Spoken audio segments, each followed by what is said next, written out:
you ever think about it?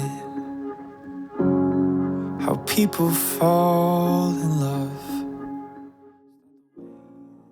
My name is Kamione, and getting married in 49 days to Tramauni. It's really real. I've known Kamione for a really long time, but I think hearing it out loud, I think we were always clear that was the intention, but hearing it out loud is exciting. It was spring of 2013. I had just moved to Louisiana. Very upset. I was late to school that day because I tried to tell my mom I wasn't gonna go. And I remember walking into the classroom and everybody was already in group. And she was like, okay, so who wants to work with the new girl? And there's this guy who, his hand shoots up. He got this big smile on his face. I was like, she better not put me with whoever that is. And I just remember sitting in front of him and he smiled the entire time. And I was like, either he's slow or he think I'm easy, because why is this boy smiling the whole time we're talking? I don't remember what he said at all, but I just remember that first day. And I remember getting into the car telling my mom, like, I told you I hate this school. These people are too nice. This guy smiled the whole time. And she said, you better be lucky somebody's smiling at you. I was sitting next to my homeboy. As soon as she came in class and I said it out loud, I said, that's me right there, that's me. It may have been mutual because I had just crossed and that season was a lot. He was still in Mansfield, I was in Houston. That whole season was a lot. And I think going into pharmacy school, we were just in different places. Yeah, I do believe it was mutual. I just remember us both 19, long distance, opposite schedules too. It just wasn't cohesive at the time. I was inside working and I looked, I was like, is that Kamione? Kamione texted me that same night. Hey, I like you, we should go on a date. I'm like, how you like me? It's been 2.5 years, you don't know me.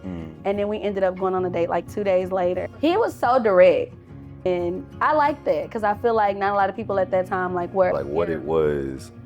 But when we reconnected back in 2020, I knew for sure the sparks never went anywhere, even after that time of being separated. So I knew you was the one. We ended up hanging out every single day that summer. Every day. I don't even know what we were doing, going to the zoo, finding stuff to do around Dallas, every day that summer. I got ready to leave for TSU. And he's like, you should be my girlfriend. And I was like, I'm going to college, I'm going to pharmacy school. And he was just very resolute about okay, that's fine. Kamione had surgery on his leg, and so his foot was in a cast. We wanted to get out the house, it was Valentine's Day. He didn't want to not do nothing, I guess. Yeah. And that was just so thoughtful to me because we could have went out to eat, we could have done anything else, but we had been talking about the zoo, it was Valentine's Day, and even though you were sweating, so you were clearly uncomfortable. Going through it. Yeah, I think it was just really sweet. So I feel you being able to be funny, but also thoughtful and sweet. I always love that about you. And I remember even on New Year's of 2016, when you spent New Year's with me, I was like, dang, you could be anywhere, ripping around the streets out in Dallas right now, but you in here with me. That really meant a lot to me. I only had one friend. Which is me, you, and Chad.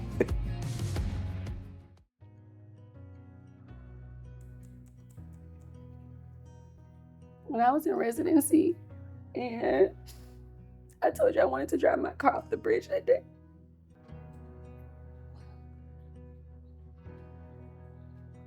And the way that you just continue calling, continue checking on me, you didn't feel like that was too much and that was too heavy. That's the day I knew we would get married. Yeah. Because I never told anybody else that. Wow. Tramauni, breathe. Because you are likely up in arms and upset about everything outside of your household. That man loves you. That man prays for you. He sees you for who you are. And somebody that's willing to fight for you, encourage you, somebody that's willing to lend you their back to step up to your next vision and where you need to be, that's what you gotta remember. That is somebody that cares for you. He adores you. He loves you. He prayed for you. God told him before he told you for a reason, so that he would know how to walk accordingly. Residency was the worst 2 years of my life. I always tell people, it was so much mental strain and I didn't want to be on the planet no more. I think once Helen died, it really hit me. And I think God knew in that time, we had to get closer with each other, but also get closer to him. Definitely whenever She moved down from Houston, came back to Mansfield. I think that was the only thing that was stopping us from being engaged, was being a long distance. So once she came down here, I knew it was go time. But I didn't realize that it was 2 Albanese steakhouses in Dallas. So the first one that we went to, it was super intimate. So when I did the reservations, I thought we was going back to that exact same one. This one that we went to, it felt like Applebee's. It really did.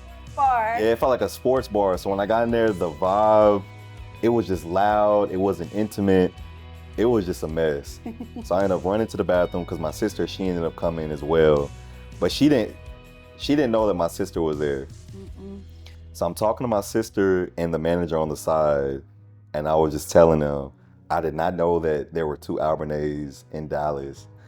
So, and we walked out of the restaurant, my sister was already there with the camera. And then you turned around, you looked at me, and then I told you, I'm trying to build a kingdom with you. And then I dropped down on one knee. And I just remember both of us just being stunned for a good 10 to 15 minutes after. We just sat there in the restaurant staring. Just sat there like, oh my gosh, this is really happening. Yeah. It was really important to both of us to get married first. We needed some level of covenant when our flesh gets into it with each other. Like we wanted to have like some level of supernatural strength because we had never shared a space. I don't like sharing nothing. Don't even ask me for a tissue. So to be able to do all that, get married, and then be in the house for a year now, and then have the wedding coming up, it truly does feel full circle. I think I had to learn to respect his individuality. I thought when I moved into the house together, I'm like, okay, every second we need to be together. Like, why are you in the living room watching sports? No, you need to come in the room and watch Lifetime. I think I had to learn, like, him getting time to be the best version of himself is how we get to be the best version together. I think communication and respect are non-negotiable in relationships. Just communication. I remember it would be a couple times like I would just get up and just leave, not thinking nothing of it, and then you started communicating. Hey, let me know. I'm like, oh, but now that we communicated, like I know, what upsets you, what doesn't. I think I want people to honor the testimony of where our relationship is, but I want people to know like we are building something bigger than us in that there's a testimony in doing what God tells you when he tells you to do it. And I remember whenever we were long distance, you was about to go to South Carolina and you was like, how are we about to do this? And I just remember saying, faith. And sometimes just one of you got faith because I thought he was delusional. There's a lot of times I'm stressing and I feel like my stress is itemized out. I have a reason for my stress. Here's reasons 1 through 30. And he's like, it's gonna be fine. And I'm like, you're psychotic. Like, it's not gonna be fine. But I think that's important too, having somebody that can literally be strong when you are not, or somebody that is the opposite of you. Because I remember the day you said that, I was like, oh, he's off in there. So I'm like, hey, you wanna take this trip again? Cool, let's do it. I would say my heart says yes. So everything that life throws at me, whether it's losing family members, losing business partners, losing out on money, business opportunities, business loans being turned down, business proposals being rejected, all of those no's that I'm receiving is meant for that one big yes. I want three or four. 4 is my absolute max. I want to leave a legacy. You do. I want to inspire generations coming after me. So to have my own seeds running around, I'm excited for that moment. No more white couch. Yeah, no more white couch. And so for your children, what do you want them to know about love and you all as a unit? Oh. That it requires hard work, sacrifice, and willing to stay on that seesaw. Whoever gets off that seesaw, then the relationship is over. So during those tough moments, still realizing that y'all fell in love with each other for a reason. I think for me, It's okay to love without regard with the right person. I think I know a lot of times society will put all these definitions and all these requirements and accessories, and if it's not this, it doesn't look like love. And because it sounds catchy, it works. But I think with the right person, it's gonna be real uncomfortable. All the things that you're used to doing, I'm highly hyper independent. All the things I'm used to doing, I realize with you, like I don't have to do any of those things. Like I can just completely take off all of the labels of who I am, what I do. Yeah. And so loving without regard and like loving without fear, because that's really, really hard to do, right? When you decide to love somebody full stop, regardless, you can't consider how bad it can go. Like you can't consider what's gonna happen. And I think to your point, getting on and off that seesaw, you don't even realize it's a seesaw, right? Yeah. Until you sit at the bottom of it and you're like, what am I gonna do? Like, how are we gonna climb back up? I'm gonna be here regardless of when things are going bad or good, because every relationship has its ups and downs, but I'm never going to get off that seesaw. I'm going to give it 100%. I'm going to communicate, never going to disrespect you.